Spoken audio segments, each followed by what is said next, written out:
Okay, I'm going to look at setting a new starting point on a shape in OptiScout. So I'll select my shape, and I have only this one selected. I'll go over here to node editing. I can also go over to edit nodes here. Doesn't matter which one I do, but I want to make sure that I'm on this shape. Okay, say I wanted to set a new starting point right here. So I can right click here and I can say new starting point, and there's my new starting point on this shape. If I didn't like that, say I wanted to do it right here in the center, I think I would have to insert a point right here first.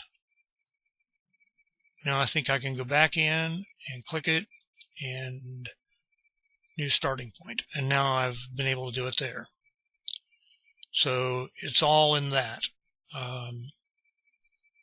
Node editing, then select what you want to do, right click, you get a menu, and here's the menus that you'd get, and any of these things would work then.